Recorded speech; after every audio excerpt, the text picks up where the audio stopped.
Hello everyone, আসসালামু আলাইকুম। আজকের আলোচনার বিষয় নবম ও দশম শ্রেণীর বই পড়া।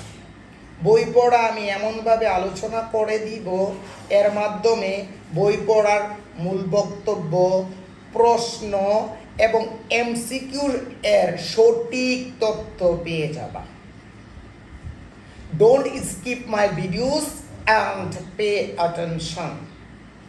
বই পড়া একটি প্রবন্ধ, লিখেছেন প্রমথ চৌধুরী। প্রবন্ধ সংগ্রহ কাব্যগ্রন্থ থেকে নেওয়া হয়েছে। প্রমথ চৌধুরীর ছদ্মনাম হলো বীরবল। তিনি 1868 সালে যশোরে জন্মগ্রহণ করেন এবং 1946 সালে কলকাতায় মারা যান। দেখো, এখান থেকে অবজেক্টিভ আসে, বই পড়া কি একটি প্রবন্ধ, লিখেছেন প্রমথ চৌধুরী। প্রবন্ধ সংগ্রহ কাব্যগ্রন্থ থেকে নেওয়া হয়েছে। প্রমথ চৌধুরীর ছদ্মনাম কি? বীরবল। বই পড়া বা সাহিত্য চর্চা শিক্ষার সর্বপ্রধান অঙ্গ। কারণ বই এমন একটা জিনিস যেটা আমরা পড়ে নিজেরা আলোকিত হই এবং সমাজকে আলোকিত করতে পারি এবং সারা পৃথিবী সম্পর্কে জ্ঞান অর্জন করতে পারি।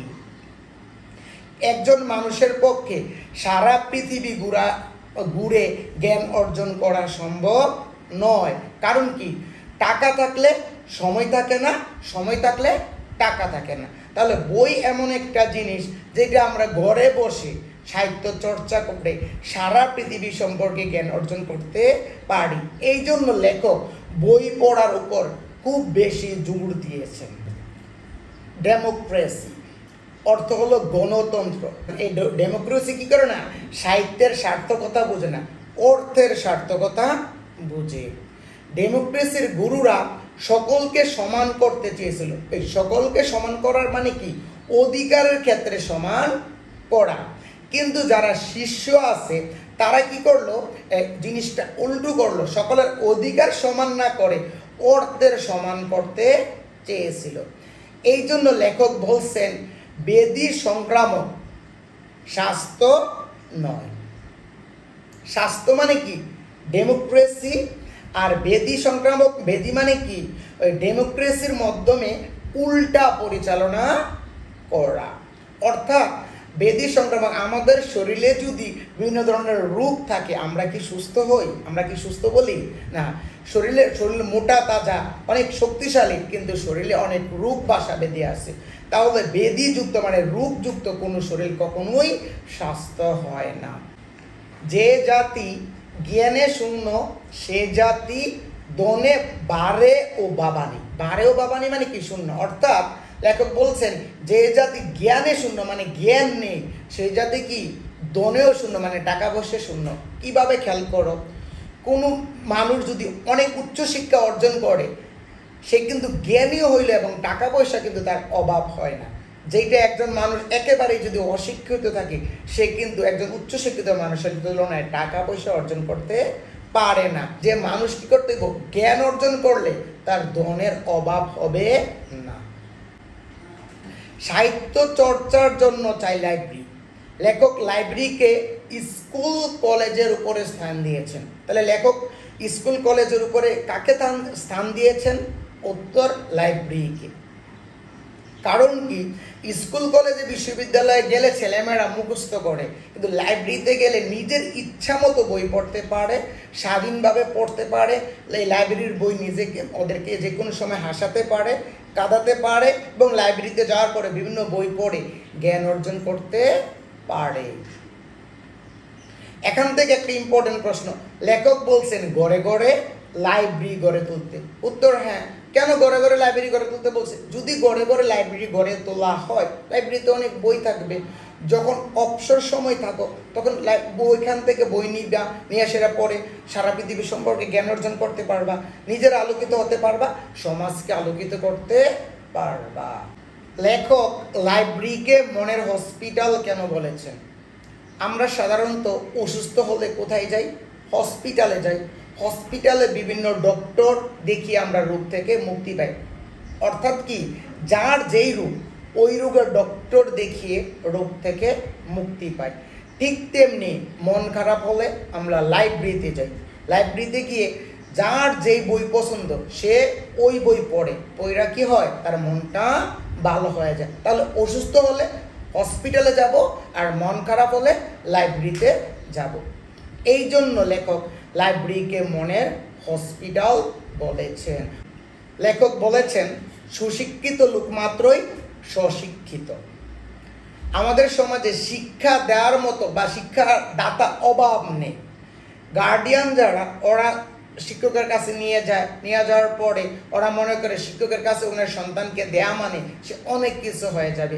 শিক্ষকরা কি করে, ছেলে মেয়েদেরকে বিভিন্ন ধরনের নোটস দিয়ে থাকে, ছেলে মেয়েরা না বুঝে মুখস্থ করে পরীক্ষায় পাস করে। শিক্ষকের সার্থকতা শিক্ষাদান করা আর ছাত্রকে তা অর্জন করতে সক্ষম করা। অর্থাৎ শিক্ষক শুধু ছাত্রছাত্রীদেরকে এমনভাবে শিক্ষাদান করতে হবে যাতে ছাত্রছাত্রীরা এটা সহজে অর্জন করতে পারে। এখন এই যে একটু আগে বলেছিলাম সুশিক্ষিত লোক মাত্রই স্বশিক্ষিত, অর্থাৎ কথা হলো যে আমরা স্কুল কলেজে বিশ্ববিদ্যালয়ে গিয়ে অনার্স মাস্টার্স কমপ্লিট করি, মুখস্থ বিদ্যা শিখি, নকল করে ডাইনে বামে তাকিয়ে কোনো রকম মাস্টার্স কমপ্লিট করলাম, এতে করে সার্টিফিকেট অর্জন হলো, কিন্তু আমরা ভালো শিক্ষা অর্জন করতে পারি নাই। কারণ কি, শিক্ষা অর্জন করতে হলে নিজের ইচ্ছা নিজের আগ্রহ থাকতে হবে। কারণ শিক্ষা কেউ কাউকে দিতে পারে না, শিক্ষা জোর করে নেওয়া যায় না। শিক্ষা অর্জন করতে হলে নিজের ইচ্ছা এবং নিজের আগ্রহ থাকতে হবে। এই জন্যই বলা হয় সুশিক্ষিত লোক মাত্রই কি স্বশিক্ষিত। শিক্ষক ছাত্রকে শিক্ষার পথ দেখিয়ে দিতে পারেন, আর এই সব কিছু কি ছাত্রের অর্জন করতে হবে। লেখক বলেছেন আমাদের দেশের স্কুল ও কলেজের শিক্ষার ব্যবস্থা উল্টো।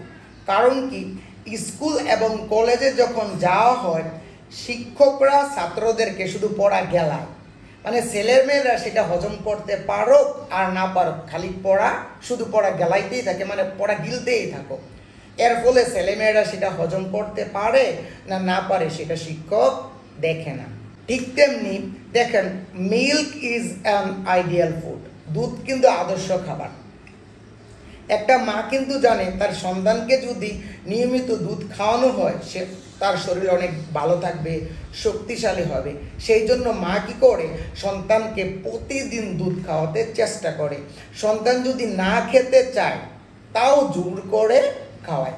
অনেক সময় সন্তান কি করে, খেতে চায় না, তখন কি করে, সে মাথা নাড়ে, হাত পা সরাসরি করতে থাকে। তখন মা বলে আমার মাথা খাও, আমার মরা মুখ দেখো, এই ডুব, আরেক ডুব, আরেক ডুব, এইভাবে সন্তানকে খাওয়াতে চায়।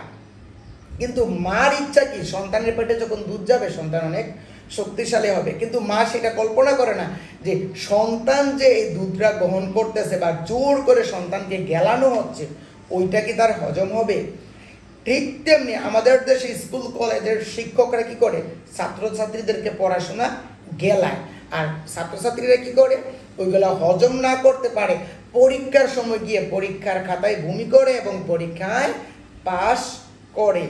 এর ফলে কি হয়, আসল জ্ঞানটাই অর্জন হলো না, ঠিক তেমনি কোনো কাজে লাগলো না। ঠিক তেমনি বাচ্চারও জোর করে খাওয়ালে সেটা বমি করে দেয়, সেটা কোনো কাজে লাগে না। তোমরা যখন স্কুল কলেজে যাও শিক্ষক তোমাদেরকে নোট দেয় এবং সেই নোটগুলো তোমাদেরকে মুখস্থ করতে বলে, এবং স্টুডেন্টরা কি করে, না বুঝে সেই নোটসগুলো মুখস্থ করে। স্টুডেন্টরা অনেক সময় বন্দুকের গুলি থেকে শুরু করে কামানের গোলা পর্যন্ত গলতকরণ করে ফেলে, মানে খেয়ে ফেলে। সে বেচারা এক টুকরো লোহার কণা পর্যন্ত হজম করতে পারে না। ঠিক তেমনি ছাত্রছাত্রীরা না বুঝে সব কিছু গলতকরণ করে ফেলে, সেইগুলো আসলে হজম করতে পারে না। পরীক্ষার খাতায় কি করে, বমি করে দেয়। এর ফলে সে পরীক্ষায় পাশ করলো, তুই বিনিময়ে কিছুই অর্জন করতে পারলো না। লেখক বলেছেন যে জাতি যত নিরানন্দ সে জাতি তত নির্জীব। অর্থাৎ একমাত্র আনন্দের মাধ্যমে মানুষের মন প্রাণ সজীব থাকে এবং সতেজ হয়ে ওঠে। সাহিত্য চর্চা বা বই পড়ার মাধ্যমে মানুষ আনন্দিত হতে পারে। এই আনন্দ থেকে বঞ্চিত হওয়ার অর্থ হচ্ছে জাতির জীবনী শক্তি হ্রাস পাওয়া। লেখক বলেছেন বেশি বেশি বই পড়তে হবে এবং বই পড়ে বইয়ের মধ্যে যে রস আছে সেটা বের করতে হবে এবং বই পড়ে নিজেকে আনন্দিত হতে হবে, নিজেকে প্রফুল্ল রাখতে হবে। অল অফ মাই স্টুডেন্টস, আমি এখন ইম্পর্টেন্ট প্রশ্ন এবং এমসিকিউগুলো আলোচনা করে দিব। আলোচনা করার আগে মাত্র 5 সেকেন্ড লাগবে, তোমরা আমার চ্যানেলটা সাবস্ক্রাইব করে নিবা। Now I would like to discussion about important question. Number 1, আমাদের দেশের মানুষ কেন বই পড়তে চায় না? সহজ কথা কি? উত্তর, দারিদ্রতার কারণে আমাদের দেশের মানুষ বই পড়তে চায় না। কারণ কি?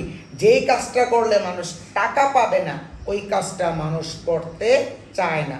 নাম্বার 2, ব্যাধি সংক্রামক, স্বাস্থ্য নয়। ব্যাধির সঙ্গে ডেমোক্রেসির দোষের তুলনা করতে গিয়ে লেখক এই কথাটা বলেছেন। ডেমোক্রেসি হলো স্বাস্থ্য, আর ডেমোক্রেসিটাকে খারাপ পথে পরিচালনা করা হলো ব্যাধি। ডেমোক্রেসির সাথে যদি খারাপ কিছু যুক্ত থাকে সেটাকে ব্যাধি সংক্রামক বলা হয়। ডেমোক্রেসির গুরুরা চেয়েছিল সবার অধিকার সমান করতে, কিন্তু শিষ্যরা সেটা না বুঝে তারা কি করছে, তাদেরকে অর্থর দিক দিয়ে সমান করতে চেয়েছিল। এর ফলে কি হয়, মানে আমাদের শরীরে যদি বিভিন্ন ধরনের রোগ থাকে, আমরা শারীরিকভাবে যতটুকুই ফিট থাকি না কেন সেটাকে স্বাস্থ্য বলা হয় না। স্বাস্থ্য তাকেই বলা হয় নিরোগ থাকা, শরীরে কোনো ধরনের রোগ না থাকা, সেটাই কি স্বাস্থ্য। নাম্বার 3, অন্তর্নিহিত শক্তি বলতে কি বুঝো? অন্তর্নিহিত শক্তি বলতে বোঝায় মানুষের হৃদয়ের গভীরে ভাবনা শক্তিকে বোঝায়, মানে আমাদের হৃদয়ের গভীরে যে ভাবনা চিন্তা আছে সেটাকে বোঝায়। এই শক্তির মাধ্যমে মানুষ নিজে শিক্ষা অর্জন করা সহায়তা করতে পারে। মানে এই অন্তর্নিহিত শক্তি আমরা যে নিজেরা শিক্ষা অর্জন করব সেটা সহায়তা করে। কারণ একজন মানুষ যদি নিজে শিক্ষা অর্জন করে সেইটা সে নিজে আলোকিত হতে পারে, সমাজকে আলোকিত করতে পারে এবং অনেক কিছু জানতে পারে। লেখক লাইব্রেরিকে স্কুল এবং কলেজের উপরে স্থান দিয়েছেন কেন? মেইন কারণটা কি? লাইব্রেরিতে মানুষ স্বেচ্ছায় এবং মনের আনন্দে শিক্ষিত হওয়ার সুযোগ পাওয়া যায়, যা স্কুল কলেজে পাওয়া যায় না। কারণ কি? স্কুল কলেজে নোট দেয়, শিট দেয়, পড়া ছেলেদের মেয়েদেরকে মুখস্থ করা, এই জন্য, যেখানে আনন্দ থাকে না। নাম্বার 5, লেখক লাইব্রেরিকে মনের হসপিটাল কেন বলেছেন? কারণটা কি? আমরা যখন অসুস্থ হলে কোথায় যাই? হসপিটালে যাই।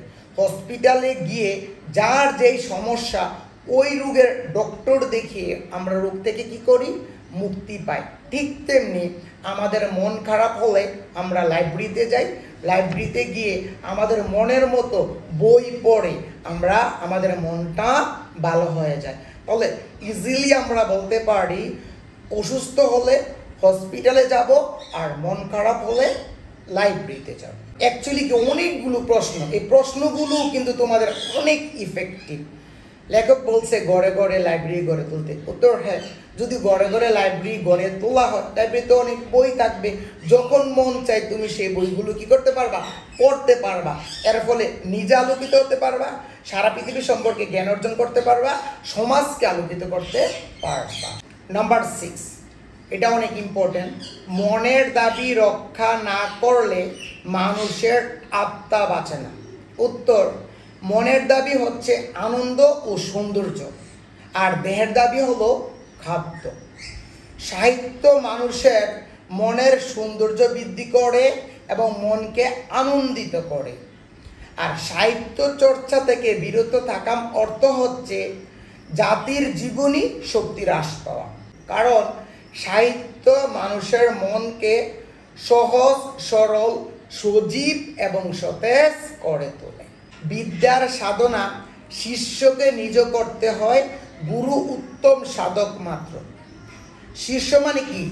ছাত্র। গুরু মানে কি? শিক্ষক। অর্থাৎ শিক্ষক শুধু ছাত্রকে পথ দেখিয়ে দিবে যে এইভাবে পড়ো, আর সেটা অর্জন করতে হবে শিষ্য মানে ছাত্রকে নিজে। অর্থাৎ পড়াশোনা সব কিছু গুরুর মানে শিক্ষক ডিরেকশন দিবে, নির্দেশনা দিবে, ছাত্ররা সেটা অর্জন করতে হবে এবং সেটা অর্জন করার জন্য চেষ্টা করতে হবে। মানুষের দেহের মৃত্যুর রেজিস্ট্রি রাখা যায়, কিন্তু আত্মার মৃত্যুর রেজিস্ট্রি রাখা যায় না। মানুষ বিভিন্ন রোগে আক্রান্ত হয়ে মারা যায়। যখন মারা যায় যে অমুক মারা গেছে, তার মৃত্যুর কিন্তু রেজিস্ট্রি হয়ে যায়। তো আমাদের মনের ভিতরে যে আত্মা আছে, আত্মা যে বারবার মরে যায়, সেটা কিন্তু মানুষ তা কারো খবর রাখে না। তাহলে আত্মার মৃত্যু কখন হয়? স্টুডেন্টকে যখন জোর করে পড়া গিলানো হয় এবং জোর করে পড়া চাপিয়ে দেওয়া হয়, তখন তাদের আত্মা মৃত্যু হয়। আর আত্মার মৃত্যুটা একমাত্র দূর করা যায় নিজে নিজে সাহিত্য চর্চার মাধ্যমে। যে সাহিত্য চর্চার মাধ্যমে সে সাহিত্যের রস আহরণ করতে পারবে এবং ওইখান থেকে সে আনন্দ পেয়ে থাকবে। সুশিক্ষিত লোক মাত্রই স্বশিক্ষিত। সুশিক্ষা মানে কি? স্কুল, কলেজ, বিশ্ববিদ্যালয়ে গিয়ে তারপর ডাইনে বামে তাকিয়ে নকল করে নোট বই মুখস্থ করে আমরা যে শিক্ষা অর্জন করি, এটা হলো মূলত সুশিক্ষা। এই শিক্ষা অর্জন করে আমরা নিজেরও আলোকিত হতে পারি না, সমাজকে আলোকিত করতে পারি না। আর স্বশিক্ষা মানে কি? নিজের আগ্রহে, নিজের ইচ্ছায় যে শিক্ষা অর্জন করি সেটা হলো আমরা স্বশিক্ষা। কারণ একজন শিক্ষক স্টুডেন্টদেরকে, ছাত্রছাত্রীদেরকে পথ দেখিয়ে দিতে পারবে, ছাত্রছাত্রী সেটা অর্জন করতে হবে। কারণ কি? শিক্ষা কেউ কাউকে দিতে পারে না, শিক্ষা জোর করে নেওয়া যায় না। শিক্ষা অর্জন করতে হলে নিজের ইচ্ছা এবং নিজের আগ্রহ থাকতে হবে। এই জন্যই বলা হয় সুশিক্ষিত লোক মাত্রই কি? স্বশিক্ষিত। আমাদের দেশের শিক্ষা ব্যবস্থা উল্টো কেন? অনেক ইম্পর্টেন্ট। আমাদের দেশের শিক্ষা ব্যবস্থা উল্টো হলো কারণ কি? স্কুল কলেজে যখন স্টুডেন্টরা যায়, স্যারেরা কি করে? তাদেরকে পড়া শুধু গেলায়, শুধু মুখস্থ করায়। ছেলেমেয়েরা না বুঝা মুখস্থ করে এবং গিলতে থাকে। এক সময় পরীক্ষার খাতায় গিয়ে সেই গেলাগুলো মানে বমি করে দেয়। এর ফলে স্টুডেন্টরা পরীক্ষায় পাশ করে কিন্তু জাস্ট সার্টিফিকেট অর্জন করে, এর ফলে কোনো লাভ হয় না। শিক্ষকদেরকে উচিত কি? ছাত্রছাত্রীদেরকে পড়ার প্রতি আকর্ষণ সৃষ্টি করা, আনন্দ দিয়ে পড়াশোনা করা। এইটা শিক্ষক করে না। এই জন্য আমাদের দেশের শিক্ষা ব্যবস্থা কি? উল্টো। আবার অনেক সময় একটা পরীক্ষার প্রশ্ন আসে, অপ্রয়োজনীয় দিক মানে আসল দিক। মানে শিক্ষক মনে করে ছেলে মেয়েদেরকে ধৈর্য পড়ানো, বুঝায় পড়ানো, পড়ার মধ্যে আনন্দ দিয়ে পড়ানো, এইটা অপ্রয়োজনীয়। আর যেটা প্রয়োজনীয় মনে করে আসলে সেটা প্রয়োজনীয় না। মানে মুখস্থ করা প্রয়োজনীয় মনে করে, নোট মুখস্থ করা প্রয়োজনীয় মনে করে, শুধু পড়া গেলায় প্রয়োজনীয় মনে করে, আসলে এটি প্রয়োজনীয় না। যেগুলো অপ্রয়োজনীয় সেগুলোই আসল। আমরা জাতি হিসাবে শৌখিন নই কেন? উত্তর, কারণ হলো বই পড়া, পড়াশোনা করা বা বই পড়া সেটা মানুষ পছন্দ করে না। আর যারা বই পড়ে তাদেরকে সাধারণত অকর্মা বা এটা অকাজ হিসাবে গ্রহণ করে। এই জন্য আমরা জাতি হিসাবে শৌখিন নই। সাহিত্য চর্চা শিক্ষার প্রধান অঙ্গ। উত্তর, হ্যাঁ।